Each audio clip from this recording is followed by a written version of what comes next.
Bom dia, bom dia, bom dia, meus queridos do Segundão. Como vocês estão, né? Espero que vocês estejam bem. Pessoal, eu vou enviar o slide da aula para vocês, tá? Essa aula, ela é chamada de Liberdade Política Marx.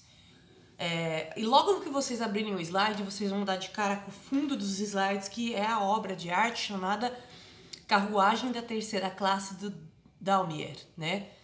Ou Daumieri, eu não sei, eu achei com os dois nomes e eu não sei exatamente a pronúncia. Bom, é importante observar os elementos da obra. Primeiro, aglomeração, né? É bem óbvio que tem muita gente aglomerada, tem pouco espaço, parece pouco confortável. A sensação que passa dá pra sentir o cheiro desse lugar, sabe? E parece não ser bom. A gente tem como frente da obra, principais assim elementos da obra, as mulheres, o que eu achei bem interessante. Uma dando leite, né, pro filho, sem sequer olhar, né, na nossa direção. Outra olhando vagamente para frente, como se estivesse desesperançosa.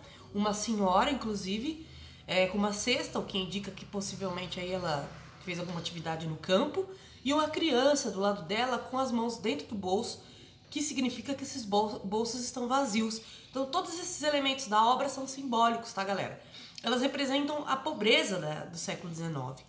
O Daumier, ele viveu nessa época e ele quis reproduzir essa pobreza nos quadros como forma de protesto mesmo, né? Como forma de mostrar as pessoas que eram invisíveis daquele sistema da época, que não, por sinal é o capitalismo, tá?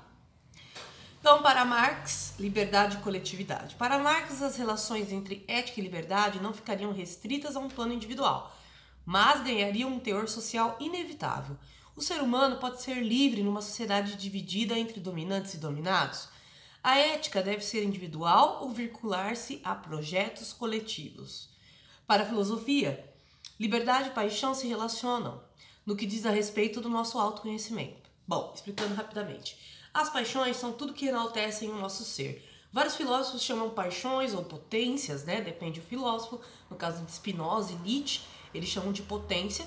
No caso de Aristóteles, Platão, eles chamam de paixões.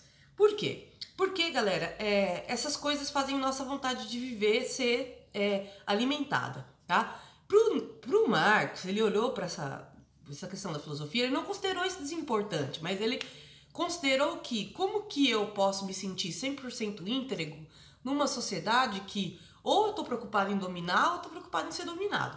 De qualquer maneira, eu tô sendo escravizado pelo capital, né? E aí a gente pode fazer uma leitura até deleuziana, né? Que o Deleuze fala que no capitalismo não há senhores, porque os trabalhadores têm que se submeter à burguesia, né? Que é o meio de produção que eles dominam.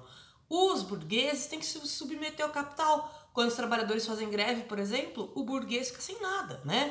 Ele quebra.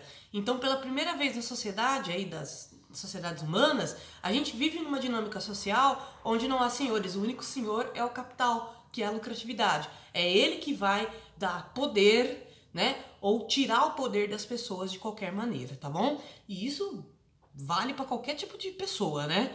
É claro que a condição dos trabalhadores é bem piorada e eu vou explicar mais para vocês. Os filósofos se preocuparam em interpretar o mundo de diferentes maneiras. Do que se trata é transformá-lo. Essa frase do Marx, ela cria uma rachadura na filosofia, porque antigamente a filosofia ficava muito na parte idealista, de buscar entender os conceitos do nosso autoconhecimento. Mas enquanto isso, né, quais são as condições das pessoas que não têm essa oportunidade de filosofar sobre a própria vida, de se conhecer, mas que apenas conheceram a técnica, o trabalho, a opressão, o dinheiro, a família para sustentar, né? O que eu posso dizer para essas pessoas filosoficamente? Existe filosofia para essas pessoas? A partir de agora vai existir, tá? Inclusive essa citação vem da ideologia alemã, né? Uma obra dele incrível, inclusive, na qual ele vai muitas vezes explicar como que o capitalismo, através da ideologia, justifica suas ordens, né? Então é mais fácil você encontrar um trabalhador que quer prosperar e ser um burguês do que um trabalhador que quer ter consciência de classe, porque o sistema capitalista incentiva ele a se ver como um capitalista em potencial, né? E não como um trabalhador. é interessante porque a riqueza está na mão do trabalhador. É ele que produz a riqueza. Então ele não teria que ficar pensando em prosperar. Ele teria que pensar que essa riqueza devia voltar para ele, né? Devia ter essa parcela da produção para ele. Então é mais fácil você criar um capitalista esquizofrênico, numa visão marxista, que é esse trabalhador que tem essa coisa de prosperidade, mas não tem consciência de classe, né? E dessa maneira justifica todo tipo de barbárie, exploração, enfim, né? Várias dinâmicas. O Marx ele foi muito rico. Se eu quiser pegar esse pensamento do Marx e aplicar numa lógica feminista, por exemplo, eu consigo. Porque se eu entender a dissidência de violência contra as mulheres, que elas pioram em momentos de crise econômica, eu posso entender que essas forças produtivas têm uma decaída, os trabalhadores perdem o valor da força de trabalho, e essa perca de valores e esse momento aí de extrema opressão, eles acabam oprimindo muitas vezes as mulheres como um bode expiatório mesmo, sabe? Então, eu posso entender muitas dinâmicas sociais pelo pensamento do Marx, por isso que ele é tão importante, tá? Acabou de ligar o meu despertador. Como se eu precisasse de despertador, né, galera? Eu acordo muito antes do despertador. Enfim, mudar o mundo e o idealismo hegeliano. Então, a gente tá aí no... que seria o nosso terceiro, né, slide. Leitura do trecho da obra e a situação da classe operária na Inglaterra, do Frederick Engels. Vou fazer essa leitura para vocês. Essa aula vai ser longa, como eu já tô avisando, né, para vocês. Então preparem os popozinhos para ficarem sentados na frente do PC ou do celular por um tempo e a mãozinha para anotar o que acham interessante, tá? Então, sobre uma Nossa, gente, tá difícil. É porque eu não tomei muito café ainda, calma. Sobre uma escabrosa margem, chega-se entre postes e varais de roupa a um caos de pequenos casebres, de um só andar ou um só cômodo.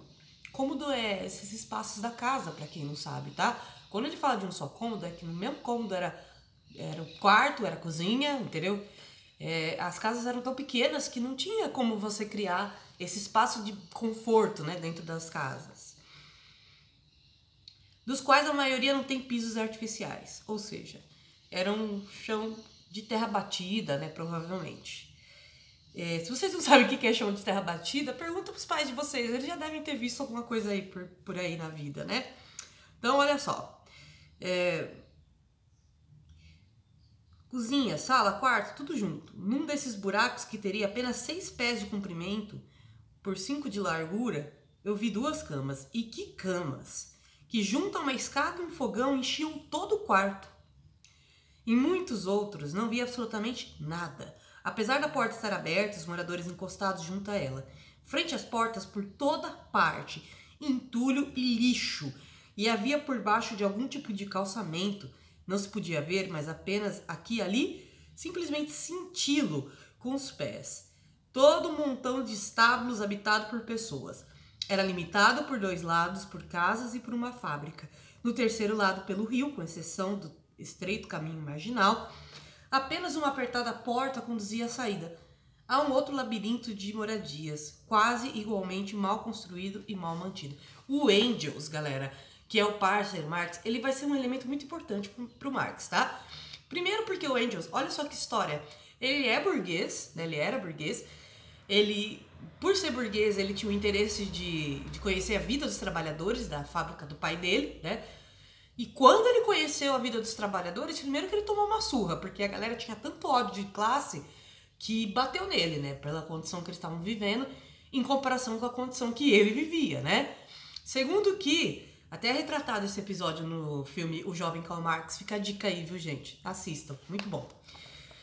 E ele também ele ficou muito enojado, ele falou assim, tem passagens dele relatando a vida dos trabalhadores que eles moravam no esgoto. Sabe o que é morar no esgoto, galera? Tinha muitos trabalhadores que viviam desse jeito, né? Tinha trabalhador que morava debaixo de ponte, né? Então a pobreza nunca foi uma questão de merecimento. Se essas pessoas trabalhavam e estavam naquelas condições, até que ponto eu posso dizer, por mim, né, que uma pessoa que mora na rua necessariamente é vagabunda e mereceu estar ali, sem conhecimento nenhum sobre a vida dessas pessoas, sem saber o que levou elas àquilo. Ou com aquele modus operandi, não, porque provavelmente é viciado em droga e foi parar na rua por causa disso. Gente, tem uma pesquisa recente que diz que As pessoas que moram na rua, quase assim, assim, uma grande porcentagem delas, a maioria, não é por causa de drogas. Foi muitos outros fatores que levaram aquilo, mas em especial o quanto a nossa sociedade gera pobres, né? E o quanto isso é lucrativo. É lucrativo gerar pobres.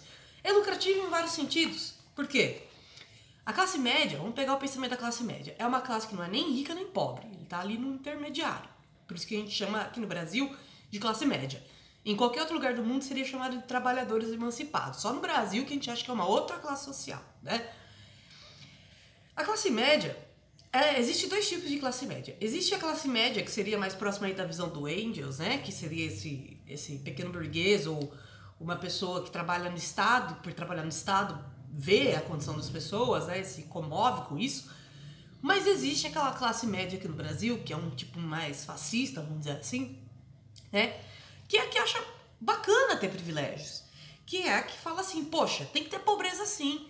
Porque como que eu vou me vangloriar de ter vencido na vida? Qual vai ser o significado da minha vida daqui pra frente se eu não puder ter uma diferença social berrante?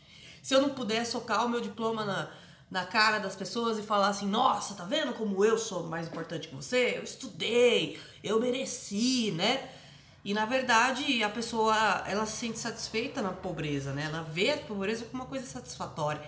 Ela vê motivo, a vida dela é tão miserável que quando ela vê uma pessoa na pobreza, ela fica confortável, ela fica assim, ai, olha, tô reclamando da minha vida, mas tem gente pior, né? É claro que isso pode ser uma visão de uma pessoa que tá caindo na realidade, né? Que às vezes reclamava mesmo da vida, tinha um vidão e não percebia, claro.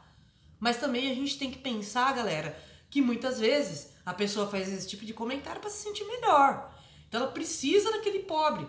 E aí entra a ideologia de novo, né? Por que que tem gente assim? Por que que tem gente que ficou indignada que tinha gente mais humilde indo para aeroporto aqui no Brasil? Porque tem pessoas que realmente significam a sua vida baseado numa ideia de merecimento, né? Como se ela fosse o alecrim dourado que nasceu no campo sem ser semeado e o resto do mundo não tivesse se esforçado o suficiente. Mas a gente tem que pensar que tudo que a gente teve condição na vida foram condições sociais, tá? Sejam condições sociais da sua família, sejam condições sociais que o governo deu ou algo do tipo. Então, nesse ponto de vista, nada que é uma conquista individual é verdadeiramente individual, e sim uma conquista coletiva que você colhe na sua individualidade. Beleza? Então, olha só. Então, depois dessa leitura do Engels, né, que estava muito chocado com o estado das coisas, né, nos bairros mais pobres, né, que eram os bairros dos operários. E, gente, se vocês forem nos bairros mais pobres da cidade de vocês, como eu já tive a oportunidade de ir aqui em Itaquaritinga durante a minha campanha, vocês vão perceber o seguinte: 90% das pessoas que vocês vão conhecer que não tem dinheiro para pagar uma conta de luz são trabalhadores. Como que você explica isso? Tudo bem que tem aquele coro de não, porque a pessoa é vagabunda, porque não sei o quê. Gente, a realidade não é assim. Você conhece, ela é terrível. Eu já vi famílias que vai todo mundo pra roça, né? Trabalhar, inclusive as crianças que deveriam estar na escola, mas vão pra roça, né? E que faziam comida com forno a lenha, né? Não tinha nada na casa deles. A casa deles era um negócio, um monte de coisa empilhada e assim, aquilo já tava bom, né? Porque tinha energia elétrica, tinha um fogão ali, podia alimentar as crianças, trabalhar, pronto, né? Então assim, se você nunca foi numa quebrada pra valer, não tô falando quebrada dos parça, mas quebrada pra valer, você não sabe o que é a pobreza e o que é a desigualdade. Porque, como eu disse, não são pessoas que estão aí ociosas. São pessoas que de fato trabalham, né? Eu vi um caso de uma casa que tinha 14 pessoas trabalhando e eles jantavam com a luz do poste, porque eles não tinham luz dentro de casa para jantar, tá? Então é com essa reflexão que eu deixo vocês para ir pro próximo bloco da aula.